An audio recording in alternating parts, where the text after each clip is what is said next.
स्वागत करते हैं आप सभी लोगों का हमारे इस YouTube चैनल रोशन सर मैथ स्पेशलिस्ट में। अगर आप 10th क्लास में हैं, अगर आप चाहते हैं कि पूरे 50 में 50 ऑब्जेक्टिव आपका सही हो, अगर आप चाहते हैं कि चैप्टर वाइज PYQ पिछले 10 या 12 सालों के क्वेश्चन चैप्टर वाइज अगर आप पढ़ना चाहते हैं, अगर आप 50 में 50 लाना चाहते हैं तो बिल्कुल आप सही चैनल पे हैं, क्योंकि मैं पूरे बुक का ऑब्जेक्टिव पढ़ाने वाला हूं, जिसमें 4 चैप्टर हम कंप्लीट कर चुके हैं। यह हमारा 5वां चैप्टर है, जिसमें 50 नंबर तक हम क्वेश्चन बता दिए हैं। अगर आप लोगों ने वह वीडियो सब नहीं देखा है तो प्लेलिस्ट में आपको एक लाइन से मिल जाएगा, वहां से जा कर के आप पढ़ सकते हैं और अपनी तैयारी को और भी मजबूत कर सकते हैं। तो आज की इस वीडियो को हम शुरू करते हैं और हमारा जो समांतर श्रेणी है, जिसको हम AP कहते हैं, उसमें 51 नंबर क्वेश्चन आज हम देखेंगे। तो चलिए फिर शुरू करते हैं और देखते हैं क्या है क्वेश्चन। 51 में समांतर श्रेणी दे दिया है और कह रहा है कि मध्य पद क्या होगा। ठीक है, आपके पास जो समांतर श्रेणी है उसमें 6, 13, 20, 6, 13, 20 और अंतिम में है 216 और कह रहा है कि मध्य पद क्या होगा। मध्य मतलब बीच वाला पद क्या होगा, यहाँ से लेकर के यहाँ तक में बीच में कौन सा पद आएगा, कैसे पता होगा, कैसे बनेगा। ध्यान से आप समझिए कैसे बनेगा। हम आपको शुरू से ही एक चीज़ आपको बताते आ रहे हैं कि जब भी आपको AP नज़र आए तो 2 काम आपको सबसे पहले कर लेना है। सबसे पहला काम A निकाल लीजिए। प्रथम पद होता है A, क्या है 6 है। उसके बाद D निकालेंगे। D क्या होता है, D का फॉर्मूला क्या होता है, दूसरा पद माइनस पहला पद। तो दूसरा पद आपके पास क्या है 13, पहला पद क्या है 6। तो 13 में से जैसे ही अगर मैं 6 को घटा दूं तो कितना हो जाएगा, यहाँ पर 7 हो जाएगा। ठीक है, अब ध्यान से आप यहाँ पर देखिए कि ये हमारा क्या है, अंतिम पद है। ये क्या है, हमारा अंतिम पद है 216 और अंतिम पद को TN से या फिर L से लिखते हैं या फिर AN से लिखते हैं। तो AN बराबर हमारे पास क्या है 216। तो इसको देख करके हमें ऐसा लगता है कि AN का फॉर्मूला दिया है तो AN का ही फॉर्मूला से लगेगा। यह देखिए कैसे, AN का फॉर्मूला होता है A + n-1 इंटू में D होता है। A का वैल्यू है 6 प्लस N का मान तो हमें निकालना है। ठीक है, और D क्या है आपके पास 7 है, बराबर में हो जाएगा कितना 216। ध्यान से आप देखिए यहाँ पर कि n-1 इंटू में 7 बराबर 216 है। यह जो प्लस का 6 है उधर जाएगा तो माइनस का 6 होगा। 216 में से अगर 6 को घटा देंगे तो कितना मिलेगा, 210 बचेगा। इधर बचेगा n-1 इक्वल टू 210 अब बट्टा में हो जाएगा 7, क्योंकि यह गुना में है। गुना जब साइड चेंज करता है तो भाग बनता है। इसको जब हम काटेंगे तो n-1 इक्वल टू कितना बार में कट जाएगा ये, तो 7 या 21 0 30 बार में। तो n बराबर माइनस का 1 उधर भेजेंगे तो प्लस का 1 और 30 और 1 कितना हो जाएगा 31। तो टोटल कितने पद आए, 31 पद आए टोटल। तो हमें कह क्या रहा है कि मध्य पद आप ज्ञात कीजिए। मध्य पद मतलब 30 गो संख्या में बीच में कौन आएगा, बीचों बीच कौन आएगा। तो बीचों बीच जो आएगा वो आपका होगा कौन सा पद, तो A 16 होगा। मतलब 16वां पद जो है ना वो बीच में आएगा। 1 से लेकर 15 बीच में 16, 15 के बाद और 16 के बाद जो 30 तक होगा वो 31 तक होगा, वो हमारा 15 गो होगा संख्या टोटल। तो 16 से पहले भी 15 गो संख्या, 16 के बाद भी 31 तक 15 गो संख्या, तो बीच में 16 ही हुआ ना। मध्य में कौन हुआ, 16 हुआ। तो ये 16 हमको निकालना है। तो हम आपको बताए थे कि जब भी कोई भी टर्म आपको निकालने के लिए बोले तो एक उसमें से घटा देना है, A + 15D कर देना है। A का मान आपके पास क्या है 6 + 15 और D का मान आपके पास क्या है 7। 15 7 105, 105 में अगर हम 6 को जोड़ देंगे तो कितना हो जाएगा 111। तो इस तरह से हम क्या किए, निकाल दिए। सबसे पहले n निकाले, टोटल संख्या निकाले। उसके बाद फिर क्या किए, आराम से। ये 16 जो है वो बीच में आता है, 1 से लेकर के 31 तक में 16 जो है वो बीच में आएगा, मध्य में आएगा। बस ये 16 निकाल दिए, बन गया। चलिए अगला क्वेश्चन देखते हैं क्या है। 52 में कह रहा है कि निम्नलिखित में से कौन समांतर श्रेणी में नहीं है, ये पूछ रहा है। अब सबसे पहले आप ये बताइए कि समांतर श्रेणी होगा कब, क्योंकि कोई भी श्रेणी है अगर उनके बीच का अंतर अगर समान है तो हम कह देंगे कि समांतर श्रेणी है, नहीं है तो फिर नहीं है। तो हमको नहीं चाहिए, समांतर श्रेणी नहीं चाहिए। आइए चेक करते हैं ऑप्शन से। आपके पास है सबसे पहला ऑप्शन है 1 का स्क्वायर 5 का स्क्वायर, 1 का स्क्वायर 5 का स्क्वायर और उसके बाद 7 और 73, 7 का स्क्वायर और 73 है। ठीक है, चेक करते हैं कि यह समांतर श्रेणी नहीं है क्या, क्योंकि हमें नहीं चाहिए। तो डिफरेंस निकालेंगे इन दोनों के बीच के, फिर इन दोनों के बीच के, फिर इन दोनों के बीच के। डिफरेंस डी, सूत्र क्या होता है, दूसरा पद माइनस पहला पद। तो दूसरा पद 5 का स्क्वायर माइनस पहला पद 1 का स्क्वायर। तो 5 का स्क्वायर कितना हो जाएगा 25, 1 का स्क्वायर 1 होगा, 25 में से 1 को घटा देंगे तो 24 होगा। तो इन दोनों के बीच का अंतर 24। अब इन दोनों के बीच का अंतर निकालेंगे। डी बराबर दूसरा पद माइनस पहला पद। तो दूसरा पद 7 का स्क्वायर, पहला पद 5 का स्क्वायर। 7 का स्क्वायर 49, 5 का स्क्वायर 25, 9 में से 5 गया तो 4, 4 में से 2 गया तो 2। तो इन दोनों के बीच का भी अंतर कितना आ रहा है 24 आ रहा है। फिर डिफरेंस निकालेंगे इन दोनों के बीच का।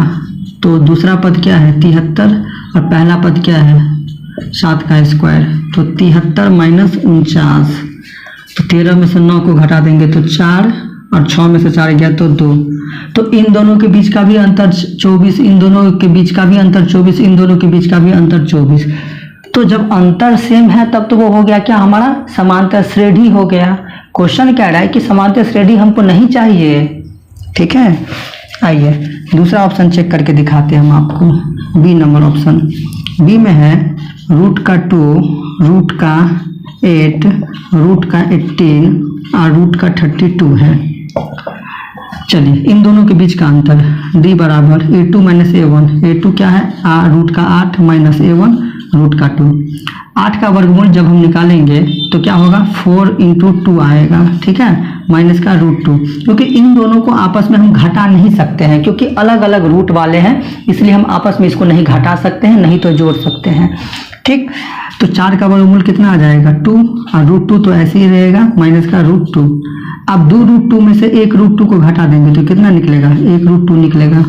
ठीक, तो हम क्या देख रहे हैं कि इन दोनों के बीच का अंतर क्या है रूट 2 है। चलिए आगे देखते हैं, फिर से हम डी निकालेंगे। अब इन दोनों के बीच का अंतर रूट का 18 में से घटा देंगे रूट का 8 का। तो रूट 18 को हम लिख सकते हैं 9 गुना में 2 माइनस 8 को क्या लिख सकते हैं 4 गुना 2 लिख सकते हैं। 9 का वर्गमूल 3 रूट 2 माइनस 4 का वर्गमूल 2 रूट 2। 3 रूट 2 में से 2 रूट 2 को घटा देंगे तो टोटल कितना होगा 1 रूट 2। तो इन दोनों के बीच का भी अंतर कितना निकला तो रूट का 2 निकला। आइए यहाँ पर चेक करते हैं आगे। डी बराबर इन दोनों के बीच का अंतर, तो रूट का 32 दूसरा पद, अब पहला पद क्या हो जाएगा रूट का 18। 32 को हम लिख सकते हैं 16 गुना में 2, माइनस में 18 को लिख सकते हैं 9 गुना 2। जब आप वर्गमूल निकालेंगे तो ये चीज़ आपको पता चल जाएगा। 16 का वर्गमूल 4 होता है लेकिन रूट 2 का नहीं होता है सीधा सीधा। 9 का वर्गमूल 3 होता है लेकिन रूट 2 का नहीं होता है। 4 रूट 2 में से 3 रूट 2 को घटा देंगे तो 1 रूट 2। तो हम क्या देख रहे हैं फाइनली कि इन दोनों के बीच का भी अंतर रूट 2 आ रहा है। तो यह तो समांतर श्रेणी में हो गया, लेकिन हमें समांतर श्रेणी नहीं चाहिए। तो अब मैं आपको direct option number D check करके दिखाता हूँ। ठीक है, ऑप्शन नंबर डी चेक करके दिखाता हूँ, वो नहीं होगा समांतर श्रेणी। देखिए कैसे, जैसे सबसे पहले दूसरा पद आपके पास क्या है 0.22 है और पहला पद आपके पास क्या है माइनस, पहला पद आपके पास क्या है 0.2 है। ये दूसरा पद माइनस पहला पद है। घटाइए, दशमलव के सामने दशमलव, दशमलव के बाद यहाँ 2 यहाँ भी 2, लेकिन यहाँ पर 2 अंक है, यहाँ 2 अंक नहीं है तो यहाँ पर हम 0 अपने मन से दे सकते हैं। तो 2 में से 0 को घटाएंगे तो 2, फिर 2 में से 2 गया तो 0, पॉइंट के सामने पॉइंट, 0 में से 0 गया तो 0। ठीक है भाई, यहाँ तक तो ठीक है। तो तो इन दोनों के बीच का अंतर 0.02। अगला चेक करते हैं, तो 0.222 उसमें से घटा देंगे हम 0.22। दशमलव के बाद 3 अंक यहाँ है, यहाँ 3 अंक नहीं है, 2 ही अंक है, तो एक 0 अपने मन से लगा करके हम 3 अंक बना देंगे। अब घटाएंगे तो 2 में से 0 को घटा देंगे तो 2 हो जाएगा, 2 में से 2 को घटा देंगे तो डबल 0 हो जाएगा, पॉइंट 0 में से 0 गया तो 0।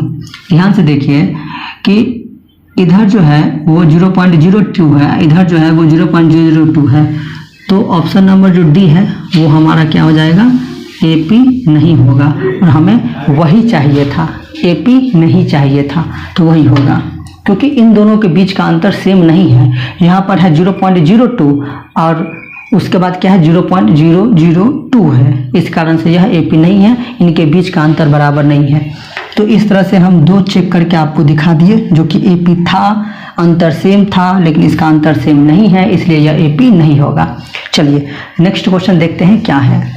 चलिए 53 नंबर क्वेश्चन बहुत ही इंपॉर्टेंट क्वेश्चन है, जिसमें क्या रहा है कि यदि संख्या है 2x - 1, 2x - 1, comma 3x + 2, 3x + 2, और उसके बाद है 6x - 1, 6x - 1 है। समांतर श्रेणी में हो तो x का मान क्या होगा। कह रहा है कि यह समांतर श्रेणी में है, ज्यादा दिमाग नहीं लगाना है, बस क्वेश्चन कह दिया है कि यह समांतर श्रेणी में है तो फिर है, हमें x का मान ज्ञात करना है। ये पहला पद है, ये दूसरा पद है, ये तीसरा पद है, ठीक है। तो समांतर श्रेणी में कब होता है, जब 2 टर्मों के बीच का अंतर समान होता है, तो वह क्या होता है, समांतर श्रेणी में होता है। तो हम इसको ऐसे लिख सकते हैं, यह दूसरा पद है जिसको A2 कहते हैं, तो A2 माइनस का A1, इन दोनों के बीच का अंतर बराबर होगा इन दोनों के बीच के अंतर A3 माइनस A2 के। लिख सकते हैं आराम से, कोई दिक्कत नहीं है। अब A2 आपके पास क्या है, 3x प्लस में 2, और माइनस A1 क्या है आपके पास, 2x माइनस में 1 है, बराबर A3 क्या है, 6x माइनस का 1, और A2 क्या है, 3 माइनस में होगा यहाँ पर माइनस 3x प्लस का 2 है। ध्यान से देखिए, सबसे पहले यहाँ पर माइनस है, तो इस माइनस से अंदर वाले साइन का गुना करेंगे, इस माइनस से अंदर वाले साइन का गुना करेंगे, और केवल साइन का गुना करेंगे, ठीक है। फिर आगे जो होगा वो देख लेंगे, 3x प्लस का 2 माइनस का 2x माइनस माइनस प्लस का 1 बराबर 6x माइनस का 1 माइनस का 3x माइनस और प्लस माइनस का 2। ध्यान से देखिए, बराबर से पहले 3x में से 2x गया तो 1x, 2 और 1 टोटल 3 हो जाएगा, बराबर 6x में से 3x गया तो 3x, माइनस माइनस माइनस होता है, माइनस और माइनस माइनस, लेकिन दोनों को जोड़ देंगे, माइनस माइनस प्लस होगा केवल गुना में और भाग में, ठीक है।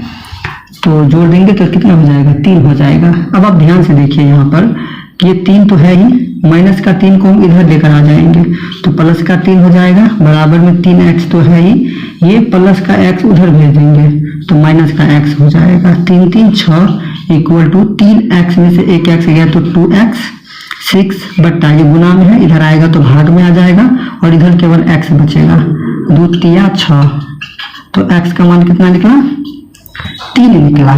कितना, x का मान 3 निकला। इस तरह से क्वेश्चन हम पढ़े हुए भी हैं पिछले बहुत सारे वीडियो में, ठीक है। तो इस तरह से आपको ज्ञात करना है ऐसे ऐसे क्वेश्चन का। p का मान भी पूछ सकता था आपसे, t का मान भी पूछ सकता था, तो इसी टाइप से बनेगा। अब इस तरह से कोई भी क्वेश्चन आएगा तो मुझे पूरा उम्मीद है कि आप जरूर बना लेंगे, ठीक। चलिए अगला क्वेश्चन देखते हैं क्या है। चलिए 54 नंबर क्वेश्चन में एक समांतर श्रेणी दे दिया है और कह रहा है कि 10वां पद क्या होगा। सिंपल सा बात है, आपसे 10वां पद पूछा है ना, तो a प्लस a घटा दीजिए, 9d कर दीजिए, हो गया। बहुत सारे क्वेश्चन ऐसे पढ़े हुए हैं। चलिए आपके पास जो समांतर श्रेणी दिया गया है उसमें है कि 5 8 11 14, और हमसे बोल रहा है कि 10वां पद क्या होगा। सबसे पहले आप क्या कीजिए, आप सबसे पहले यहाँ पर a का मान निकाल लीजिए, प्रथम पद निकाल लीजिए, सार्वंतर निकाल लीजिए, दूसरा पद माइनस पहला पद, तो 8 में से 5 गया तो 3 हो जाएगा, 10वां पद पूछ रहा है, इसीलिए a10 बराबर हो जाएगा a प्लस में 9d हो जाएगा। a का मान 5 है प्लस में 9, d का मान आपके पास 3 है। ठीक है, 9 या 27, 27 में 5 को जोड़ देंगे तो 32, यही आपका आंसर हो जाएगा। ठीक है, कितना आसान था। सेम क्वेश्चन है, अगला जो है वो सेम क्वेश्चन है, कोई चेंजिंग नहीं है, थोड़ा सा है। आपके पास एपी दिया गया है 3 7 11, 3 7 11 और कह रहा है आपको कि 14वां पद क्या होगा। 14वां पद पूछा है आपसे, बहुत आसान है। ए का मान निकाल लीजिए, डी का मान निकाल लीजिए, 7 में से 3 गया तो 4। फॉर्मूला आपको पता होगा, दूसरा पद माइनस पहला पद। पिछले बहुत सारे वीडियो में बहुत डिटेल में गए हैं हम। ठीक है, 14वां पद, इसीलिए a 14 बराबर a प्लस 1 घटा दीजिए 13d, a का मान 3 प्लस 13, d का मान 4, 13 चौका 52, अब 52 में 3 को जब हम जोड़ देंगे तो क्या निकलेगा 55, यही आपका हो जाएगा आंसर। बिल्कुल आसान था, कर लेंगे इस टाइप से क्वेश्चन। 10 बार कम से कम आ गया होगा अभी तक इस टाइप का क्वेश्चन, और सब क्वेश्चन हम सॉल्व किए हैं, तो मुझे पूरा उम्मीद है कि आप जरूर बना लेंगे। चलिए अगला क्वेश्चन देखते हैं क्या है आपके मोबाइल स्क्रीन पर। 56 में कह रहा है कि निम्नलिखित में कौन सा समांतर श्रेणी में है, तो जिनके बीच का अंतर समान होगा वही समांतर श्रेणी होगा। वो पता चलेगा सार्व अंतर से। देखिए कैसे, जैसे पहला ऑप्शन है आपके पास -8 -6, -8 माइनस का 6 माइनस का 4 माइनस का 2। ठीक है, निकालेंगे इन दोनों के बीच का अंतर, सार्व अंतर निकालेंगे इन दोनों के बीच का। a2 minus a1, 6 minus minus का 8 हो जाएगा, तो माइनस माइनस प्लस, 8 में से 6 गया तो 2। अब निकालेंगे इन दोनों के बीच का अंतर, d बराबर माइनस का 4 माइनस माइनस का 6 हो जाएगा, बराबर माइनस माइनस प्लस, 6 में से 4 गया तो 2, d बराबर इन दोनों के बीच का अंतर माइनस का 2 माइनस माइनस का 4, ये फॉर्मूला का माइनस है, a2 minus a1, minus minus plus, 4 में से 2 गया तो 2, इन दोनों के बीच का भी अंतर 2, इन दोनों के बीच का भी अंतर 2, इन दोनों के बीच का भी अंतर 2, मतलब यही हमारा क्या है समांतर श्रेणी में होगा। आगे आप इसी तरह से चेक कीजिएगा तो बीच का अंतर सेम नहीं आएगा 100%। चलिए नेक्स्ट क्वेश्चन देखते हैं क्या है, जिसमें कह रहा है 57 में एक समांतर श्रेणी दे दिया है आपको। 57 में एक समांतर श्रेणी आपको दे दिया है 16 11 6 1, 16 11 6 1 और उसके बाद माइनस का 4, और कह रहा है कि nवां पद क्या होगा। क्या पूछ रहा है आपसे, nवां पद पूछ रहा है आपसे। इसका मतलब क्या है, nवां पद पूछ रहा है आपसे। ठीक है भाई, देखिए सबसे पहले AP है तो 2 काम कर लीजिए, प्रथम पद निकाल लीजिए, उसके बाद D निकाल लीजिए। D का फॉर्मूला दूसरा पद माइनस पहला पद, 11 में से 16 को घटा देंगे।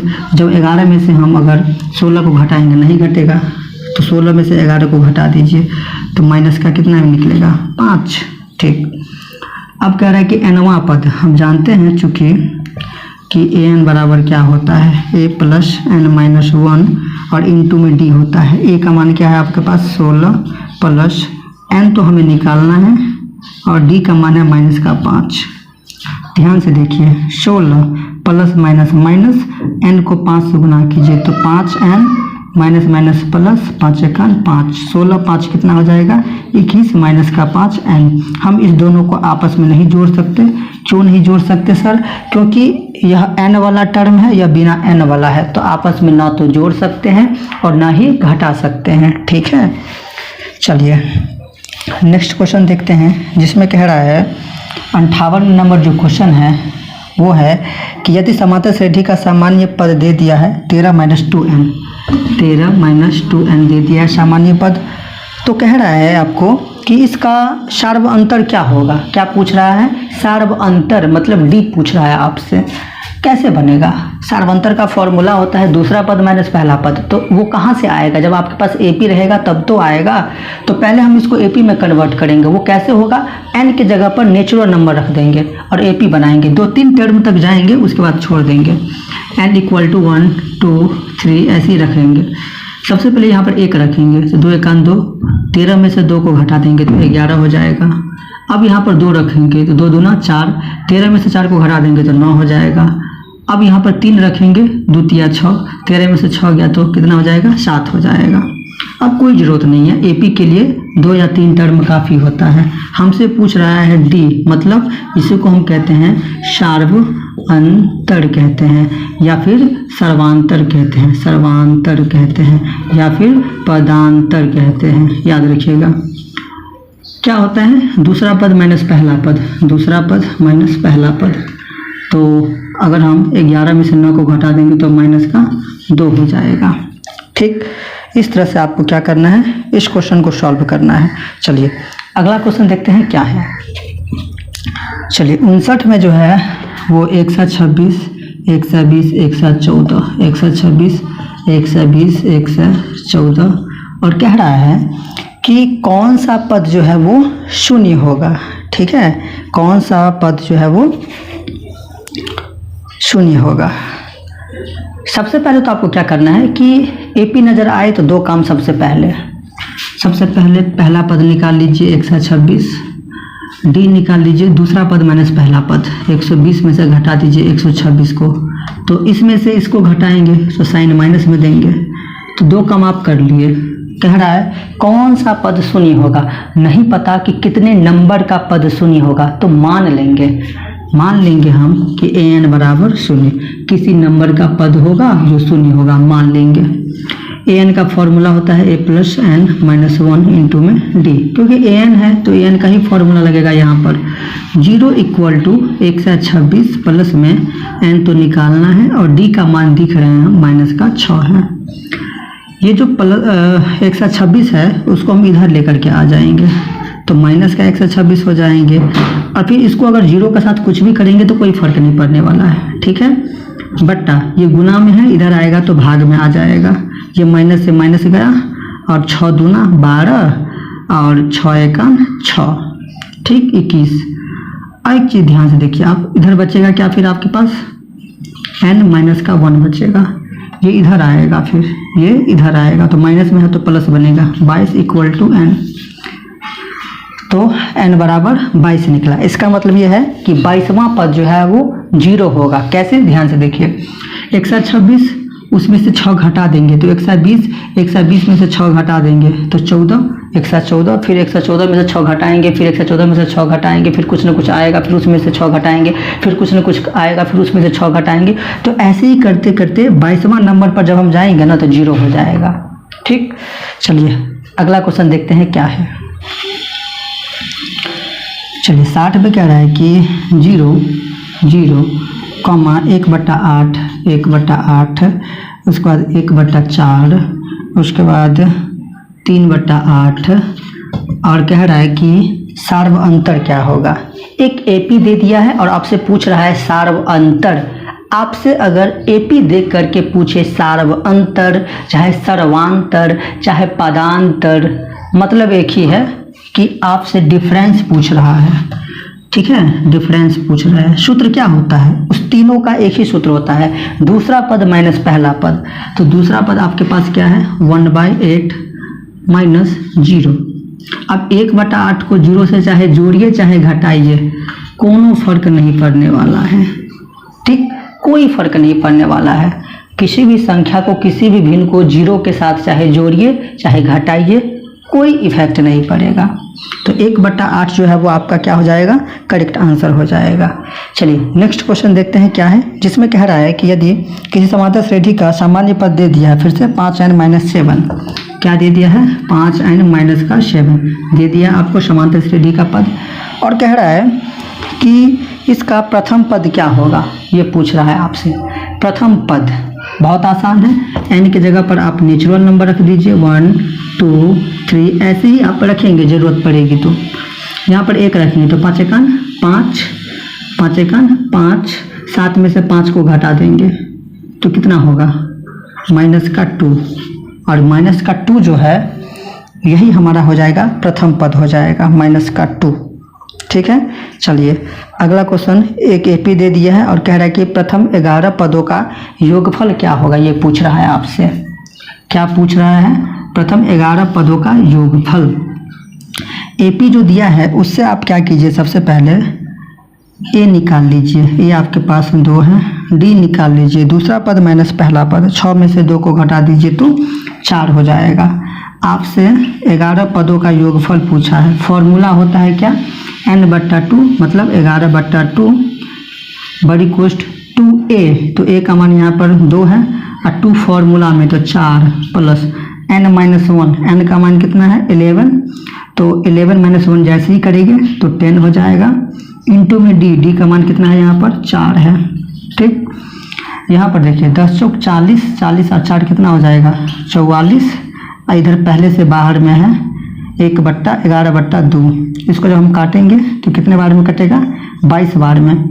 आज जब हम गुना करेंगे 22 को 11 से तो 22 × 22 का 2 हासिल, 2 22 × 22 23 24 242 जो है वो 11 पदों का योगफल हो जाएगा। थोड़ा सा शॉर्टकट हम गए हैं, इस टाइप के क्वेश्चन हम बहुत बताए हुए हैं वीडियो में। चलिए फिर अगला क्वेश्चन देखते हैं क्या है। चलिए अगला क्वेश्चन है कि यदि किसी समांतर श्रेणी का एक टर्म दे दिया है, फिर से सामान्य पद 5 - 3n दे दिया है। क्या दिया है आपको? 5 - 3n आपको दे दिया है और कह रहा है कि इसका सर्व अंतर क्या होगा। अभी तो पढ़े हुए थे इस टाइप के क्वेश्चन, अभी जस्ट पढ़े हुए थे। सर्व अंतर आपसे पूछा है, मतलब डी का मान आपसे पूछा है, तो फॉर्मूला होता है दूसरा पद माइनस पहला पद। तो आपके पास तो एपी है ही नहीं, तो दूसरा पहला पद आप कहाँ से लाएंगे? एपी बनाएंगे। कैसे बनाएंगे सर? तो एन के जगह पर नेचुरल नंबर को रख देंगे और बनाएंगे। यहाँ पर अगर 1 रखेंगे तो 3 एकान 3, 5 में से 3 गया तो 2। ठीक है, चलिए उसके बाद यहाँ पर 2 रखेंगे तो 3 दूना 6, 6 में से 5 गया तो माइनस का 1 हो जाएगा। 3 तिया 9, 9 में से 5 गया तो माइनस का 4 हो जाएगा। एपी तो हम बना दिए। ठीक है, पूछ रहा है सार्व अंतर, मतलब डी पूछ रहा है। सूत्र होता है दूसरा पद माइनस पहला पद, तो माइनस माइनस माइनस 3 2 और 1 3, तो सार्व अंतर कितना निकला? -3 निकला। ऑप्शन नंबर बी आपका करेक्ट हो जाएगा। चलिए नेक्स्ट क्वेश्चन है, कह रहा है कि 21 18 15, कह रहा है 21 18 15, 21 18 15, यह आपको एपी दे दिया है और कह रहा है कि कौन सा पद जो है वो शून्य होगा। ये क्वेश्चन भी कितने बार आ चुका है पता नहीं। कौन सा पद शून्य होगा? मान लेंगे हम कि एनवा पद क्या होगा? शून्य होगा। प्रथम पद यहाँ पर क्या हो जाएगा? 21 हो जाएगा। सार्व अंतर जो है वो कितना हो जाएगा? 18 - 21, घटाएंगे तो कितना होगा? -3 होगा। ठीक, इस सब को देख करके फॉर्मूला किसका बनता है? फॉर्मूला बनता है ए एन का। बाकी का फॉर्मूला बना भी तो लगा ही तो दिए ना, बचा ए एन का फॉर्मूला। क्या होता है? ए एन बराबर होता है ए एन बराबर ए प्लस ए का मान क्या है 21 प्लस n-1 इंटू में डी का मान कितना है? -3 है। ठीक है, ध्यान से समझिए इस चीज़ को आप। प्लस 21 है ना, प्लस में इधर आएगा तो माइनस का 21 बन जाएगा। ठीक, ये गुना में है, इधर आएगा तो भाग में -3, ये माइनस से माइनस गया, 3 एकान 3, 3 सत्ते 21 बन गया। ठीक है, ये माइनस का 1 है, इधर आएगा तो प्लस का 1 बन जाएगा, बचेगा इधर केवल n, साथ में 1 को जोड़ देंगे तो 8 बचेगा, इधर में n।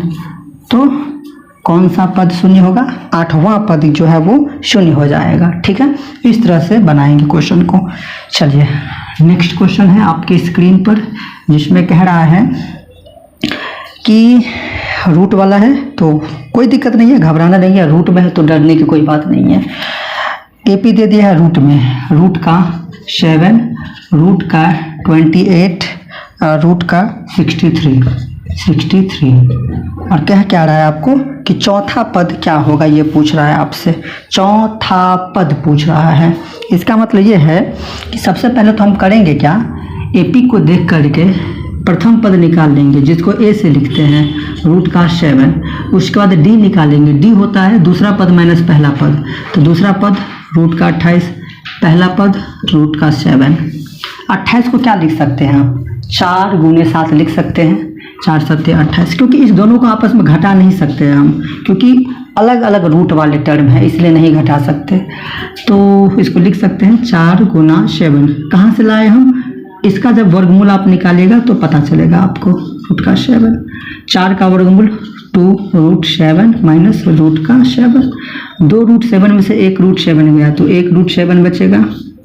ठीक है, अब पूछ रहा है चौथा पद पूछ रहा था ना आपसे पूछ रहा है चौथा पद, इसीलिए A4 इक्वल टू हो जाएगा A प्लस 3 इंटू डी। एक घटा देंगे, प्रथम पद क्या है आपके पास रूट का 7 प्लस 3, डी का मान क्या है रूट का 7 है। ठीक है, चलिए यहाँ पर ध्यान से समझते हैं हम। 3√7 और यहाँ पर 1√7, टोटल 4√7। क्या है आपके ऑप्शन में 4√7? नहीं है 4। ठीक है, 4√7 नहीं है। अब आप देखिए ध्यान से समझिए, यहाँ का जो कंसेप्ट है ना बहुत ही समझने वाली बात है। ये 4 कैसे आया? 4 किस संख्या का वर्गमूल है? 4। हम कह सकते हैं कि सर यहाँ पर 16 गुने 7 होगा, वो भी रूट में। ठीक, तब तो 16 का वर्गमूल निकाले तो 4 आया, 7 का तो निकलेगा नहीं सीधा सीधा, तो उसको रूट में ही रखे। ये आपको प्रैक्टिस से होगा, दिमाग से होगा। ठीक है, दिमाग लगाना पड़ेगा यहाँ पर कि किस संख्या का वर्गमूल 4 निकला है। तो 16 का जब वर्गमूल निकाले तो 4 निकला। ठीक, अब 16 सतह कितना होता है 112, तो यही आपका क्या हो जाएगा फाइनल आंसर हो जाएगा। उम्मीद करते हैं कि यह क्वेश्चन आपको समझ में आ गया होगा। रूट वाले क्वेश्चन से अब आप नहीं डरेंगे। जब भी रूट में आए आपको वर्गमूल निकालना है, जिसका भी निकले उसको बाहर निकालना है। तो आज की वीडियो में इतना ही रहने देते हैं। अगर यह वीडियो आपको अच्छा लगा होगा तो अपने दोस्तों में भी इसे शेयर कीजिए, और नए हैं तो चैनल को सब्सक्राइब कीजिए। और पूरी इसी तरह से पूरे बुक का ऑब्जेक्टिव पढ़ने के लिए आप मेरे साथ जुड़ सकते हैं। तब तक के लिए जय हिंद, जय भारत।